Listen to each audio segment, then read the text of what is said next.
Welcome back to Wiz's Supercoach. Didn't think I'd be saying that again after quitting halfway through 2023. Just wasn't enjoying it anymore and fell out of love with Supercoach in general.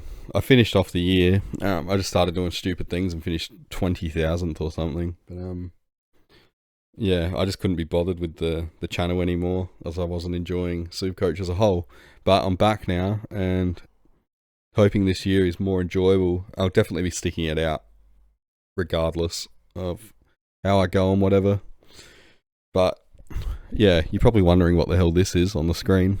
It's just a bit of a spreadsheet thing that I've been using. Obviously, when the team picker comes out, it can be pretty overwhelming. There seems like there's 100 picks for every position.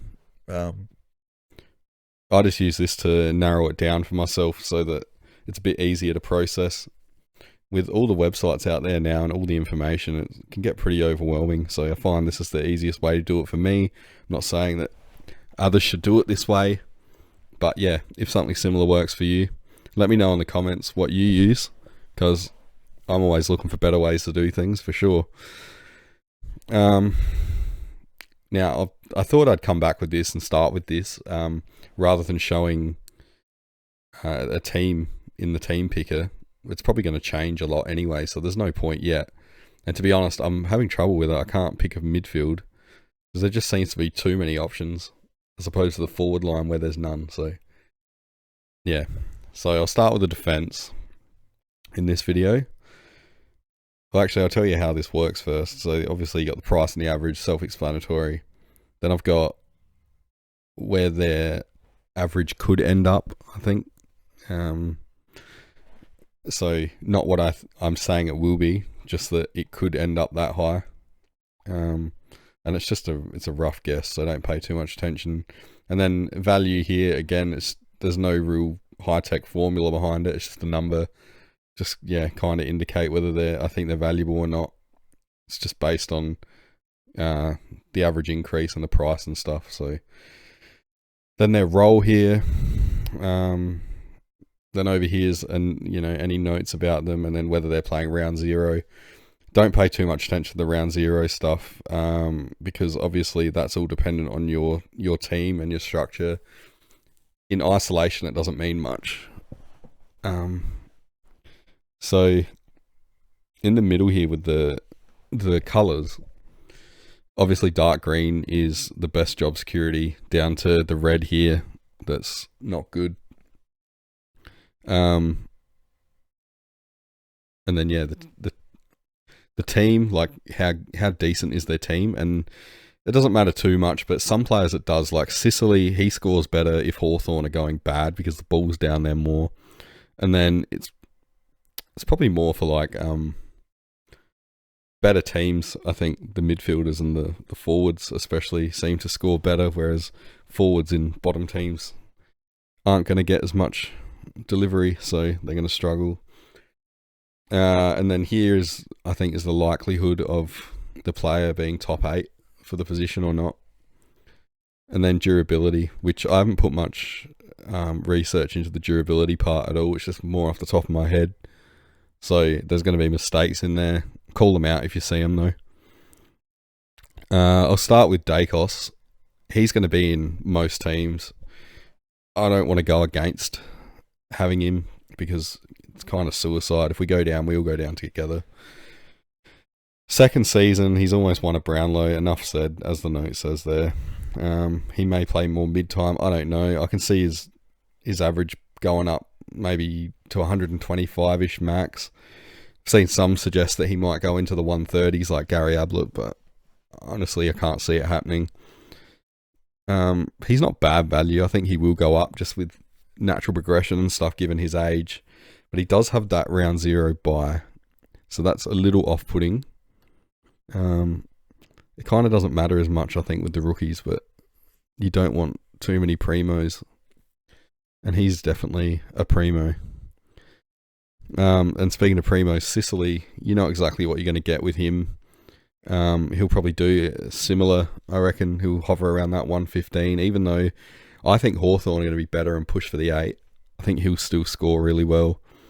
And I don't think there's any danger this year of him moving forward at any stage because they picked up Chol and Gunston. So, yeah, he'll safely be down back, which is what we want to see. Stewart, now there's talk that he's been training with the mids. I don't think that's a good idea, and I think that he'll get injured doing it.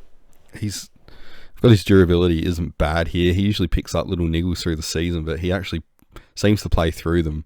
But I think if he goes in the midfield, he's gonna cop it, and his body, now that he's over 30, he's gonna really feel it because he's kind of been protected playing down back.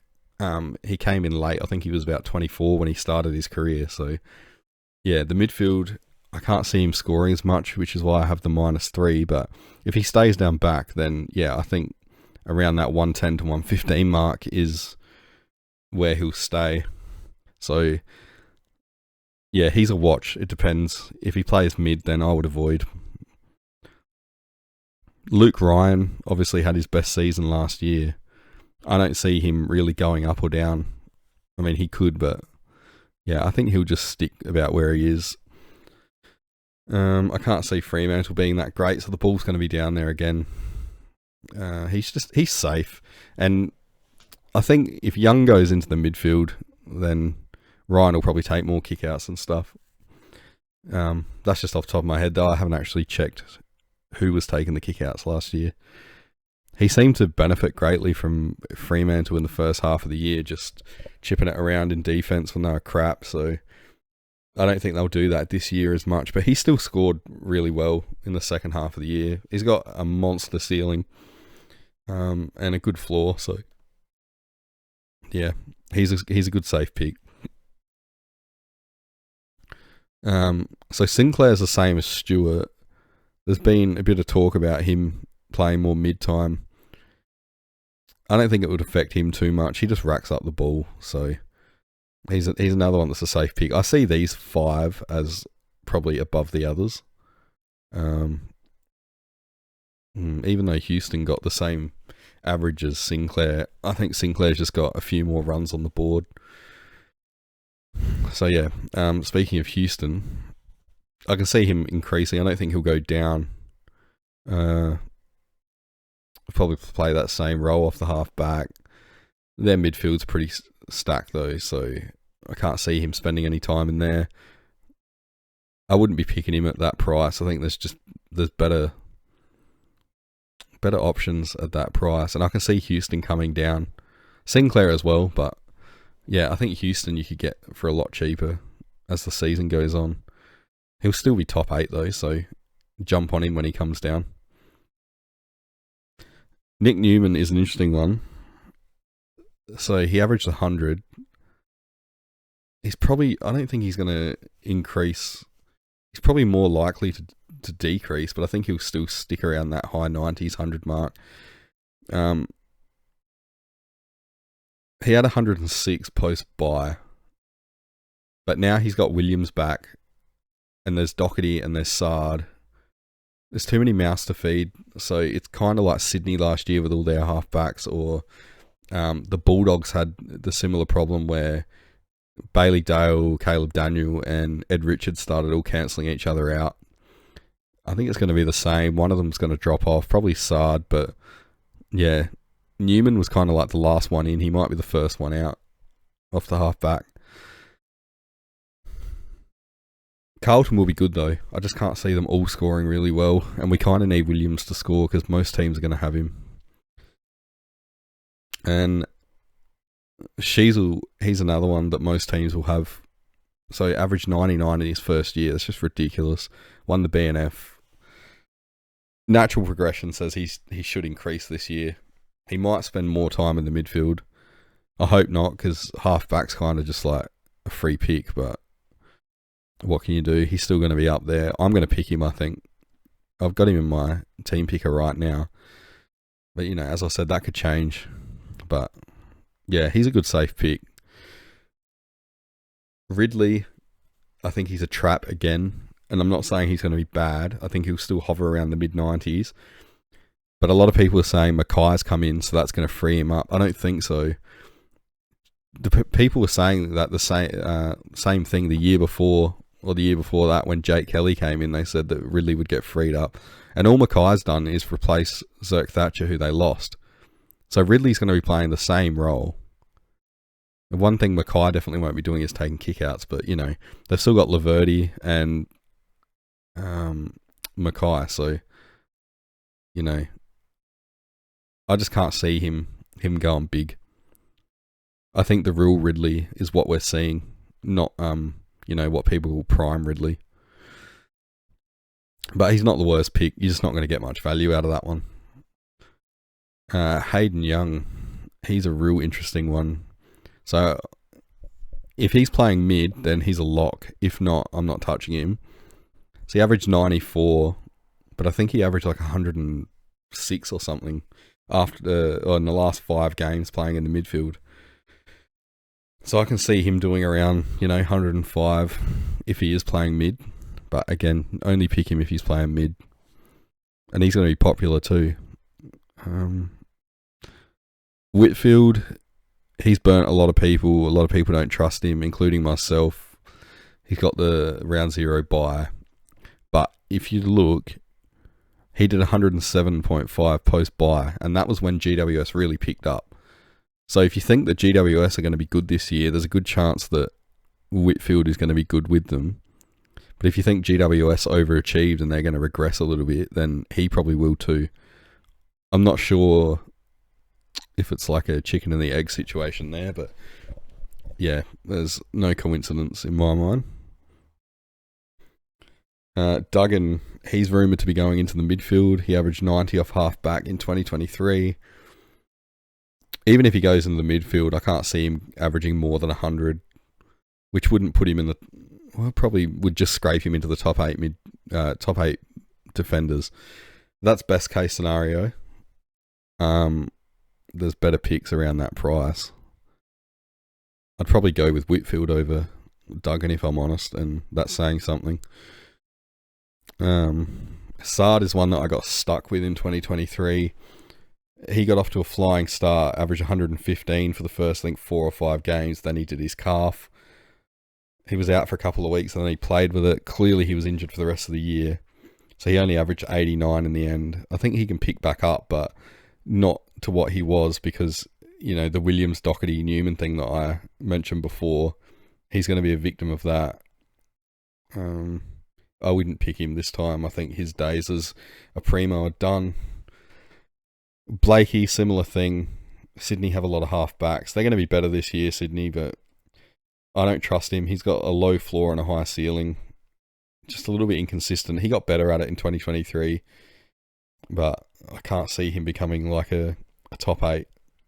I could be wrong though. He's still young, so. Speaking of young, Wanganeen Miller,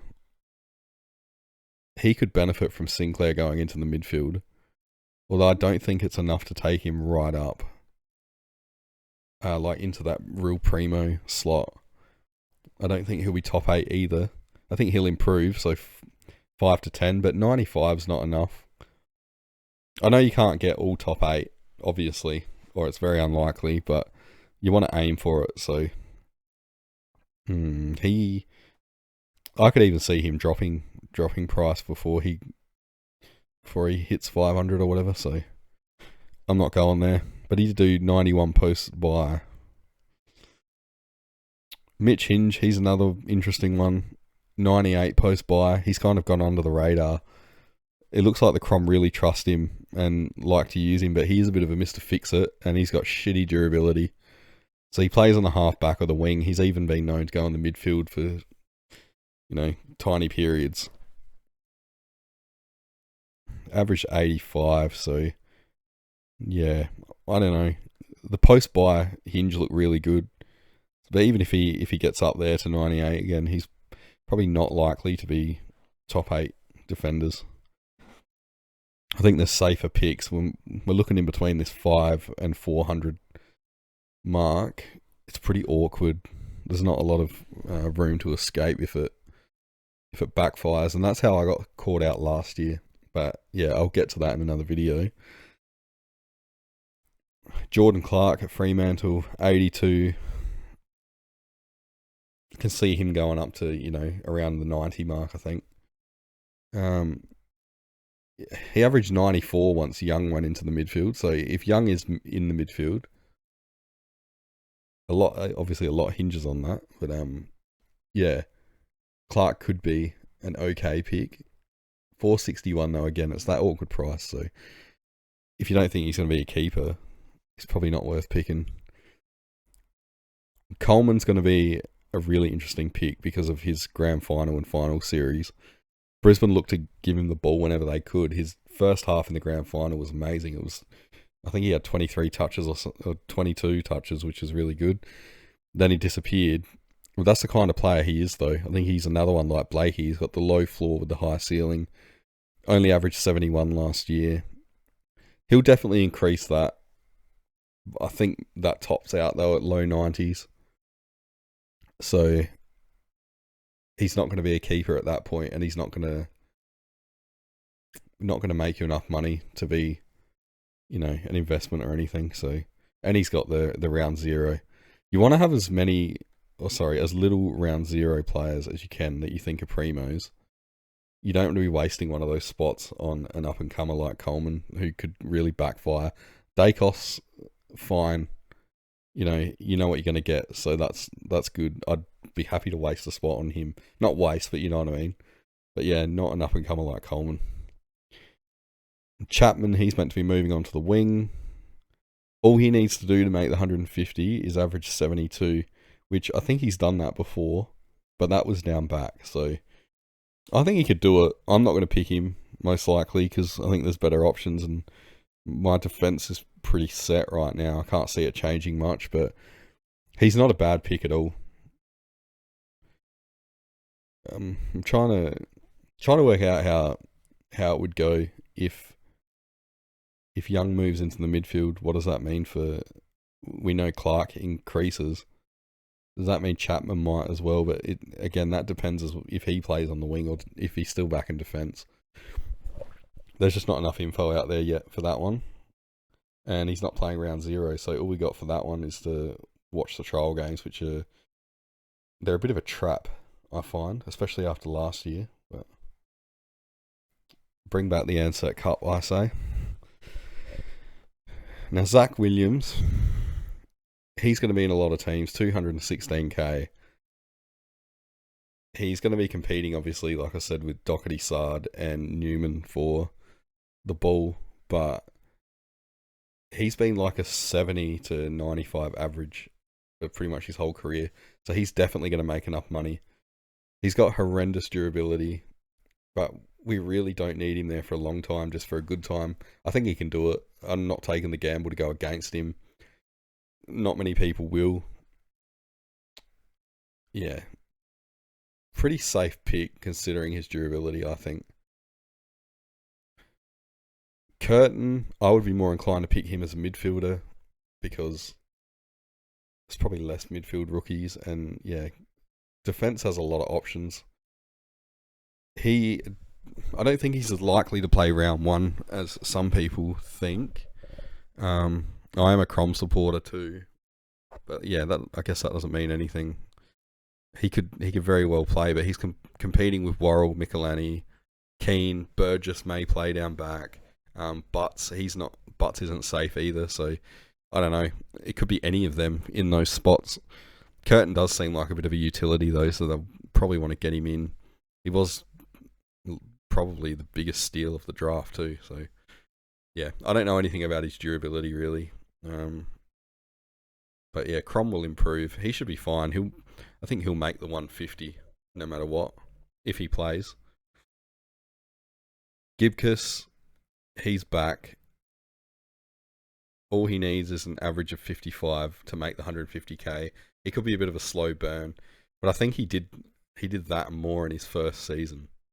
Like he spent all last year out injured. But yeah, he's a pretty safe pick. Richmond are going to be worse off this year, I think, than they've ever been while he's playing. So the ball's going to be down there more. Yeah, pretty safe. Just going to be a bit of a slow burn. These ones are kind of just thrown out there. I don't know too much about them. Like, they don't have an average or I don't know how much they're going to increase. This I don't know if I'm saying it right, Burgiel from West Coast. Apparently he's been training really well on the half back. That's all I know. The only thing here though is that he's going to have a bit of competition. Like Jermaine Jones is back and he looked really good last year, or as good as a West Coast player could be. And there's Witherden as well. Duggan may not go into the midfield, so then he'll be there. I think they've got a couple of others as well, so there's a fair bit of competition, which is crazy given how bad West Coast were, but that part of the field isn't too bad. Nick Caulfield, he's going to be a popular one for sure, so he's joined the Dogs now. Sometimes players like this can really benefit from a change of scenery. Got shitty durability, but he does score well when he plays. So he had an average of 63 in his last season, and 78 the year before that, or I think that was his last full season. So he will easily make you the money that you need. He just needs to stay fit. Not 100% sold that he's going to get around 1 gig. It is Bevo after all. But, you know, they obviously got him for a reason. So, yeah, he'll be an interesting one. I think I'll pick him. If he's named round 1, I think I'll pick him. I just don't trust rookies. I don't want any really on my field at all. One that I would trust though is Marty Hoare. So I had him in 2019 when he averaged 70. He was great. I was pretty disappointed when he got delisted, but he's back now, back with Melbourne. You'd think that he'd play, because why else would they bother going to get a mid-size, mature-age defender? I think maybe they want to try and free up Lever to start intercepting again. Can also see Tomlinson coming back into the defence more permanently to free Lever up, but now that Petty's a forward, yeah, Hoare should get a game. And yeah, we know he can score, so if he's named round 1, he's in my team. One thing I am noticing though is there's not a hell of a lot of DPP with the rookies and stuff. What I mean is not many of the appealing rookies have DPP. So that may be a problem, but you know, you got to go with the ones that are playing and the ones that are likely to score. The last one's Toby Pink, so there's not much known about him. He's playing for North Melbourne. I think he was on Sydney's list. He'll take the Mackay spot, supposedly. But he's never played before. He's never played a game. I don't know. He's kind of just a watch and see if there's no one else type thing. I don't know enough about him, but, you know, mature age and should get games. But yeah, that's about it for the defence. They're the ones I'm looking at, but it was more just to show the spreadsheet, and I'm interested in what you guys use. So let me know in the comments, and I want to know your opinions on the players as well. I try not to be too swayed by people's opinions, but discussion obviously is really good. So yeah, let me know, and it's actually good to be back. I'm looking forward to 2024. I think I learnt a hell of a lot more in 2023 from the 20k finish than if I had have gone pretty well with the mistakes I made at the start. If they had have paid off, I would have definitely made them again this year. So yeah, let me know what you think.